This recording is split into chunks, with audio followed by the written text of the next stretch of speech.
That's enough for butchering these names. Hopefully the rest of this review will go smoother. Maybe.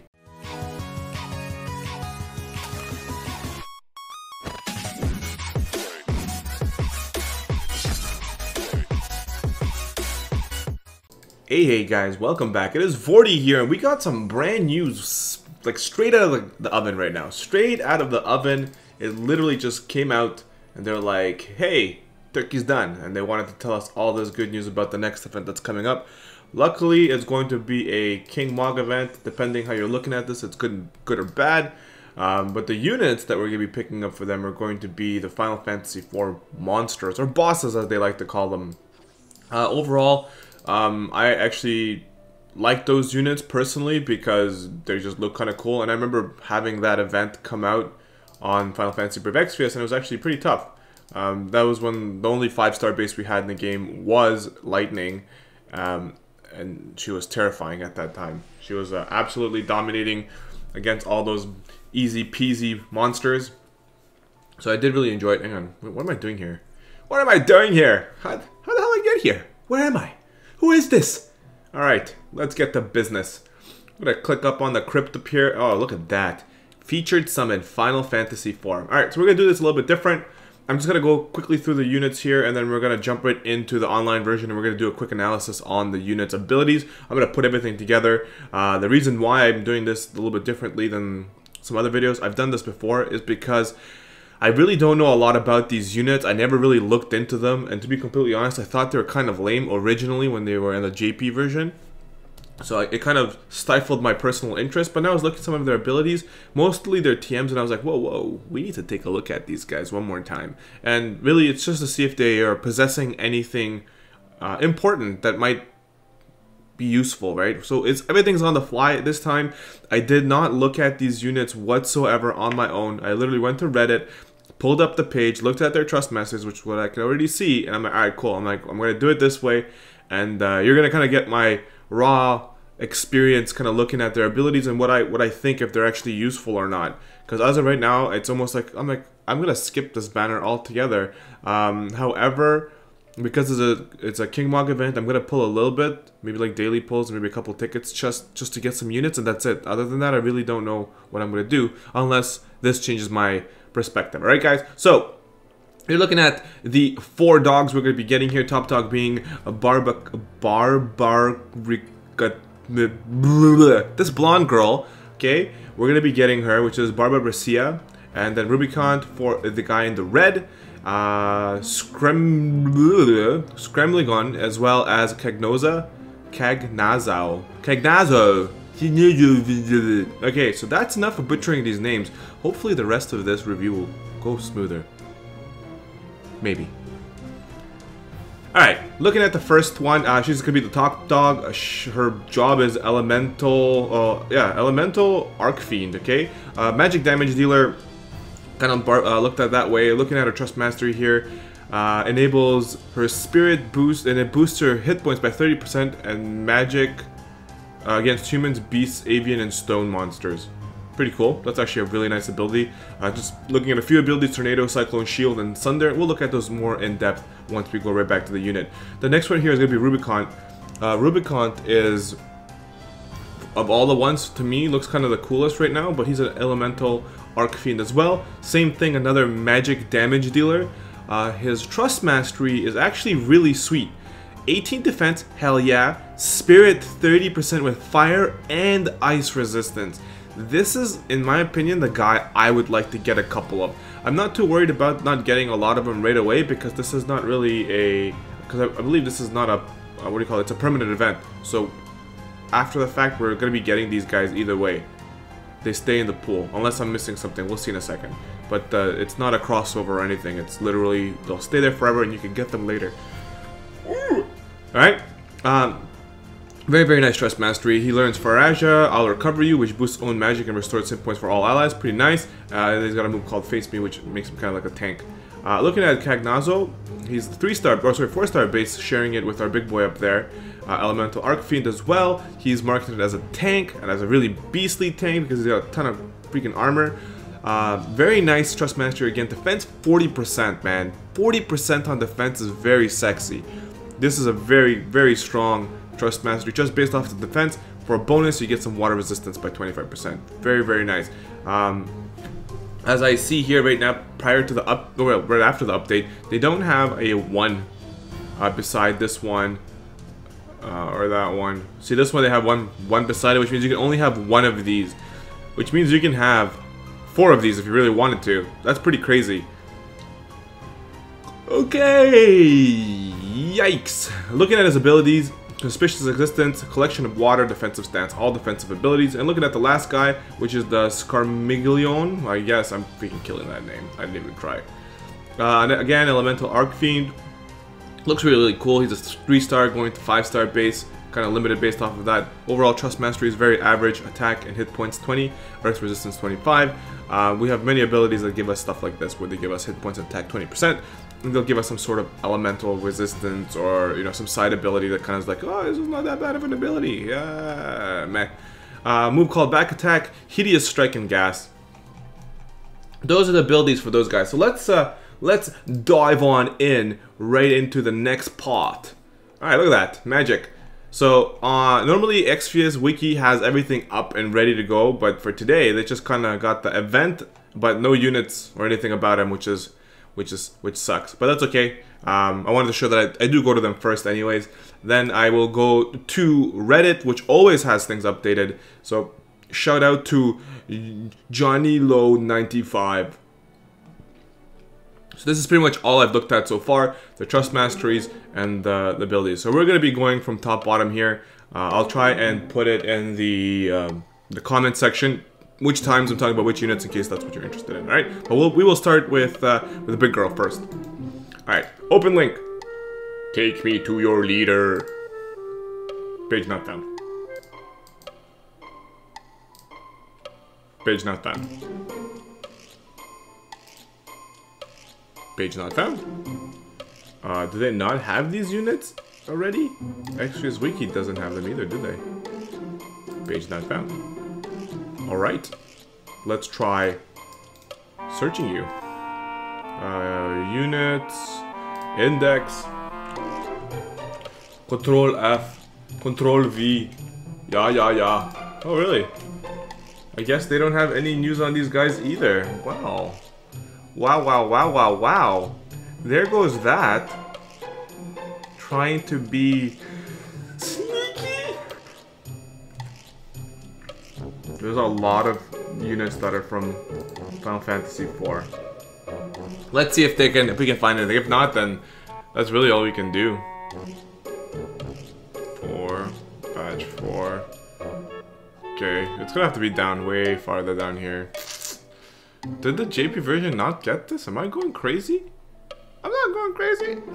They must have different names for the JP version or something. Alright, it should be around here. Oh no, we didn't get these guys yet. Oh, we're never gonna get those guys. There's Cloud! Cloud is so close, you can practically touch hands between Cloud and Roy and them. They're all right here. Where the hell? I guess they don't have this on the JP version. I must be going crazy. I could have swore I saw something like this on the JP version, or maybe I was watching it somewhere else. Well, that's an interesting thing. Just doing one more quick scan, looking at the images, not without blinking. You don't want to blink when you're looking for things, you'll lose focus. Don't blink, Vortie. You got this. Almost to the top. You're so good. Alright, we made it. Okay. Alright. So they don't have it. The event doesn't exist. Nothing exists. Alright, well, there goes that. I guess we'll have to come back to actually take a look at the units. And I'm not even going to edit this because this is freaking awesome. Awesome possum! Alright, let's take a look at the abilities this way instead. Make it simple. So looking at the top dog here, Tornado. The good news about this Tornado ability is that obviously it hits pretty hard, but she can also chain with other units like Shentoto because it already exists. It's pretty cool. Looking at Cyclone Shield, boost magic and spirit, and evade 4 physical attacks per caster. That's actually not a bad move, especially for a magic damage dealer.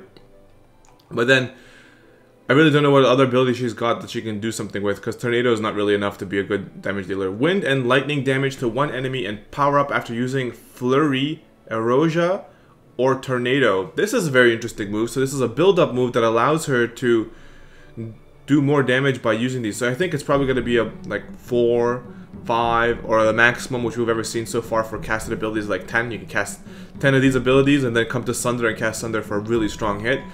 Very, very interesting. If this is what I think it is, it might be very similar to what we get with Emperor, where you can power him up and then just unleash a devastating attack with one of his powerful moves. Very, very interesting. So, not having any background on her, I really don't know how I feel about her. With the 3 abilities, I see their chaining ability, buffing ability, and more like survivability. And then she's got a critical ability here without knowing what the damage is. Could either be really, really good or really, really ridiculously bad. Like, there has to be more life to being ridiculously good looking, you know? Yeah. Anyways, that's how I feel about that character so far. So I can't really make any judgment. Looking at this compadre here, his ability for Rasha, deal fire magic damage, and with increased damage per use. We already know this, it's not a new ability, we've seen this often. I'll recover you, he boosts his own magic and restores hit points for all allies, depending on the modifier of the heal. This could be very, very interesting if it's close to a modifier of like 900, multiplied by like a 2 or a 1.2. It could be kind of like a mini Kiraja, which would be very, very interesting. And then seeing how much his magic goes up could make this unit almost like a support magic damage dealer. Then he's got a move called Face Me, adds a chance to counter physical attacks with Fireaga and a chance to counter magical attacks with Blizzaga. This is actually really cool. I originally thought Face Me ability was like a wave where he provokes, but if he gets hit, he will counterattack, kind of similar to White Knight Noel, if you guys have been around for that. He's got these amazing abilities for countering. A very interesting tank. He counters physical attacks, magical attacks with like elements. It's very cool. This is a very interesting ability. It's good and bad. The bad part is if you brought this unit to maybe do, you know, fire damage but not ice damage, and then he gets attacked and does ice damage, then you're done. Or like those events where it's like, don't cast magic, and he gets hit, this will trigger a magic cast. So good and bad. So we'll have to see what he can do. He's a 4-star going to 6-star. I'm pretty interested. I would really like him because of his stress mastery. And then there was this guy. He looks very interesting. Like a bald man. Very strong. Doesn't really look like a turtle or armadillo that he's supposed to be. But anyways, his ability is called Conspicuous Existence. His defense and spirit will increase by 20%. And increases his chance of being targeted. Very nice. Good for a tank. Collecting water, temporarily increased chance of being targeted and increased limit burst gauge. Very nice. Defensive stance, increased chance of being targeted, reduced damage taken, and regenerate hit points for 3 turns for self skips 2 turns. So these kinds of abilities are good, but they're also really bad. For 2 turns, this unit can't do nothing. He do nothing, bro. He just sit there and do nothing. So I think collecting water, the way you would do it. How would I do that actually? Just looking at the 2 abilities we see here, like I would pop up collecting water and then go into defensive stance if I knew that the next couple of moves are gonna be devastating. Like they're gonna hit hard. There's a chance of being targeted. So he'll get attacked. So with collecting water and defensive stance, he'll get a double up of chance of getting hit. So I really want to know what the percentage of that is. If it stacks, that'd be pretty cool. Because then you can kind of force him in being hit. Because he will reduce the damage he takes when he's in defensive stance. He'll also heal himself. But he'll do nothing for 2 turns, which is fine. As long as collecting water lasts for 2 turns, or any other abilities that he uses to buff himself last for 2 turns. He doesn't need to provoke because he's got an increased chance of being targeted. So I wonder if it's increased chance of being targeted for 2 turns as well? This is very interesting. This could make this guy a very interesting tank, and I could see him being useful for some events. That'd be very cool, actually. I'm actually interested. I will definitely hope to get at least one of this guy and one of this guy and get them to 6-star, because they do have some interesting abilities. Looking at the last dude here, his ability called Back Attack, deal unmitigated physical damage to one enemy. Since he's a 3-star, I can imagine this is like horrendous. Hideous Strike damage, reduced defense for 1 target. I can also assume that this is about 25 or 30% defense break. And then Gas damage, it put enemies to sleep or silence them or poison them or inflict disease and blind to all enemies. Alright, it's just deliberated. You know, like this is probably annoying for PvP. I don't think you'll ever use this ability. Overall, really, the best part about this unit is his a sprite. That's it. All right. So that's kind of how it is for these units. I wish, for whatever reason, they don't have it on the JP version or on Wiki, which is weird. Unless I missed it, let me know in the comment section below, because I'm not even going to look at this anymore because I'm a little bit mad because it wasn't there. I was sad. And I should have probably looked at it before I did it, but I put a lot of faith in those guys. So normally I say like, wow, they got their crap in order, but today they don't have their crap in order. So we're not going to compliment those guys. Ha! Anyways, so as far as the banner goes, guys, right now without being able to look at what those guys can do, and you know, I don't even know what their abilities really are, like the extent of their setup, I really don't know how I feel about this banner. I will make another video 100% because I have to do one for myself to kind of review the units, so we might as well do it together. The second I see that those units are up, I will make the video right away, because I really want to get that covered to see how I would feel about pulling this, and then you guys can maybe, if you already made your mind up, cool. If you haven't, then maybe that'll help you kind of figure out what you want to do. But as of right now, without seeing anything, I will not be pulling on this banner other than the fact that I need the King Mog units. That's it. Nothing else. If I get 2 or 3 of these 4-star units, I'm not pulling anymore on this banner. That's that. I'm not doing anything. Because overall, the banner is not very good from just looking at it like this. The Trust Masteries are unique, but they're not unique enough that I would go ham, right? I mean, the Cloak of the Flames is really good. Drowned King is really good, and you'll get them eventually, no matter what, because they're not unique to any banner. All right, guys. So let me know what you guys think in the comment section below. This is a little bit early as far as the event goes. Literally, it just went live, and that's the information we have available so far, guys. All right. And again, if you're already this far, I'm not editing that part that just showed you that there was nothing there, because there's no point in removing it, because if you go there to take a look, you're gonna be stuck in the same situation. Alright guys, thank you so much for sticking around. If you enjoyed the content, hit that like and subscribe button. Let me know if you're gonna be pulling on this banner, and if you're not gonna be pulling on a banner for the limited pulls that you're gonna do, because you have to for the King Mog event, which unit do you hope to get? I personally hope I get at least 1 Rubicon or 1 Cagnazzo, and I will be very happy, because these guys have very cool looking abilities so far, like what they can do, and their Trust Masteries are exactly what I was looking for my tanks. So that's where I said. So let me know what you guys think in the comment section below. Thank you guys so much for sticking around. This is Vortie. I will see you guys in the next video. Make sure you hit that like and subscribe button, and why not share it with your friends? Maybe they need help, okay? Stop being selfish. Gosh.